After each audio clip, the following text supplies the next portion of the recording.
Okay, week 2 simple summary. I'm doing this on the phone again on purpose because I think it keeps me from talking too long. We'll see. Today's topic, the American Revolution. Now, it is hard to take a complicated event like that and boil it down. It's an 8-year event. I'm going to try to cover it in 8 minutes or less, and I'm probably not going to make it, but let's give it a shot. So, the nature of the revolution. First, it is reluctant. Okay, nobody in their right mind in, say, 1770, in the English colonies that would become the United States, thought it was a very good idea to try to declare independence. And it wouldn't have occurred to them. That's not the sort of thing that was done. This was the great experiment that when people finally came to it. Keep in mind, for years, while Americans were unhappy with their king and mainly the parliament actually levying taxes, it would be functionally the equivalent of one of us saying, you know what, I'm gonna declare independence from the state of Texas and start my own country here. And it's just not realistic. But things progress. And you can only push people so far. And when the British went from just taxing Americans to enforcing those taxes by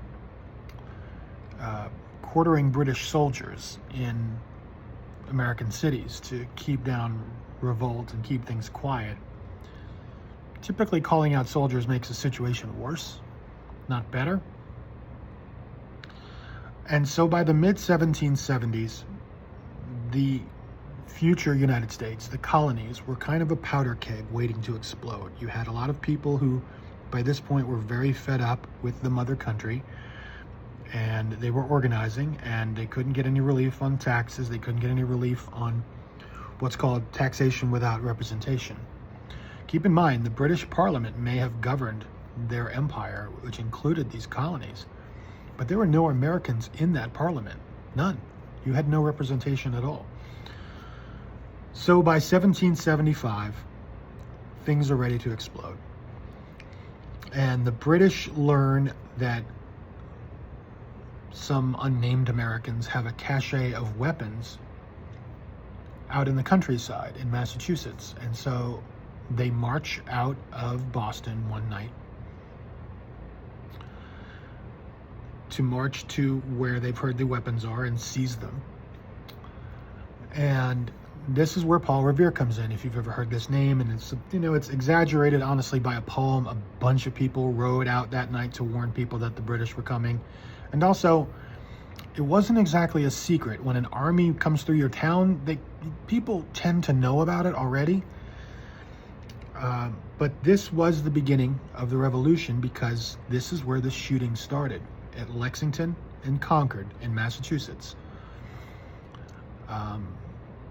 Militia, American militia, basically Americans with guns, not any formal army, started taking pot shots at the British, and the British fired back and marched back to Boston.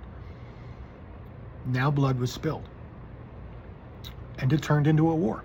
The militia turned into an army determined to fight against the British. Even then, though, importantly, understand this, in 1775, we're not necessarily talking about independence. The fighting is just the latest representation of American unhappiness. However, the colonies, I almost said we, I wasn't around then, I'm not that old. The colonies had a Congress by this point. It was called the Continental Congress. It met in Philadelphia. And people from all over, all the 13 colonies, sent representatives to that Congress. And that's like the Hall of Fame at this point. That's your major heavy hitters in American history. John Adams was there. George Washington was there. Thomas Jefferson was there. James Madison. Did I say James Madison already? Either way. All of the founders, essentially, were there.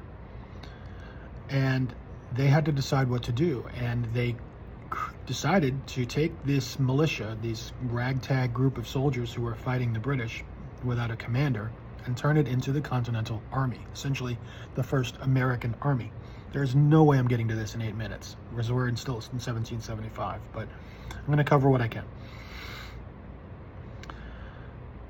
The people, all the fighting at the time was taking place in Massachusetts, right? Lexington conquered, the Battle of Bunker Hill was in Boston, and what Massachusetts, and really a lot of people, was worried about is, we don't want this turning into the British versus Massachusetts. This needs to be a war of the United States of America, of which there was no such thing. We want all the colonies involved. And so John Adams, in his wisdom, suggested that the commander-in-chief of the American army should be George Washington of Virginia. And Washington, despite what you will read about his modesty, he wanted the job. He wore his uniform from the French and Indian War to Congress. Yes, he got up and left the room when his name was mentioned so that they could talk about him freely. He wanted the job. Come on. So he was named commander-in-chief, and it was wise, because as Adams understood, having a commander from Virginia, from a southern state, made this a national effort and not a statewide effort. He inherited an army that was really rather pathetic, poorly supplied. They had money problems. The Congress is always promising stuff, but the Congress couldn't get the states to pay for anything unless the states wanted to pay for things. And so this war commenced. Washington took over. Can I do the rest of the war in a minute and a half? No, but I'll try to knock this out. Big picture, the Revolutionary War is not about winning. Now that may sound crazy, but what I mean is this. There is no way that whatever force that the United States, which declared its independence, of course, the following July, could ever muster that could stand on a battlefield opposite the British and win. That's not how you win this war. You win this war by not losing. You fight when you need to, you run when you need to, you avoid the fight when you need to. It's the same strategy that's been employed by a weaker force over a stronger force for thousands of years. It happened again in the Vietnam War. There's no way Vietnam could defeat the United States. You just got to make them give up and go home. After years and years and years and years, the British soldiers, even if they're rotated in, even if they're replenished by new people from the homeland, they want to go home. After years of war, the British people are like, just let them go. The politicians face pressure to let them go. So what the American Revolution is about, it's about not losing. It's about hanging in there and forcing the other guy to go, all right, fine, you're independent. There are a couple of key points I want to highlight. We needed help, and so the United States went to the French, who are the natural enemy of the British, and eventually convinced them to help. The Battle of Saratoga in 1778, you should mention that in your summary, was a key turning point. This was the battle that made the French think, you know what, maybe these Americans can actually win. Maybe we wouldn't just be throwing away money and effort and lives and blood. That's what convinced the French to help. And so in 1781 was the decisive battle. This was at Yorktown in Virginia. And what the British thought was going to happen was that they didn't take the American army seriously, right? They were like, okay, you know what? There are a lot of them, it seems like, but we're okay. Understand this, the British were a naval power. The most powerful force in the world at the time was the Royal Navy. And you could always bail out the British Army, not that the Army wasn't usually stronger than the Americans anyway. And so the great British General Lord Cornwallis, you should mention that name, Cornwallis, underestimated General Washington and the Americans and didn't count on help from another country. And so when he got cornered at the Battle of Yorktown, it's what's called the Siege of Yorktown. It's not actually a battle yet. You're just sort of digging in and trying to prevent your enemy from moving on you. He knew that he had an out, that he could turn his back to the sea and eventually the Royal Navy would arrive and save the day and either spirit them away or help them win the battle.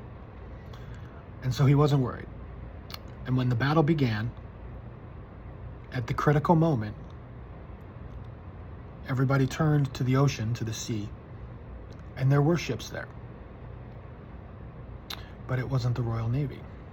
It was the French Navy. The great lifeline had been cut. The Royal Navy had been defeated in battle by the French, and Cornwallis had no choice but to surrender. And he sent his sword out to General Washington. He didn't have the courage to go himself. But when the British Army surrendered and marched out of their encampment, their band played a song called "The World Turned Upside Down." And what you should be able to figure out what that means, right? Their world had just turned, they lost to the Americans. This was the decisive battle of the American Revolution. It dragged on for 2 more years, but there's nothing major. By this point, it was just about when it was going to end, not if. American independence was all but guaranteed by 1781. And it only took 2 years because of the difficulty in crossing oceans and negotiating treaties. But that was the decisive moment. That's the American Revolution in 11 minutes and 13 seconds. Not too bad for 8 years worth of history. Okay, write this up. Summary. I've given you details that I specifically want to hear about. I'll try to include those in the questions to give you an opportunity. Make sure you write this in your own words. AI doesn't help me. Copy and paste doesn't help me. This needs to be conversational. What did you think of this story? Put yourself in the place of some of these people and try to connect in a human way if you can. All right, that's all.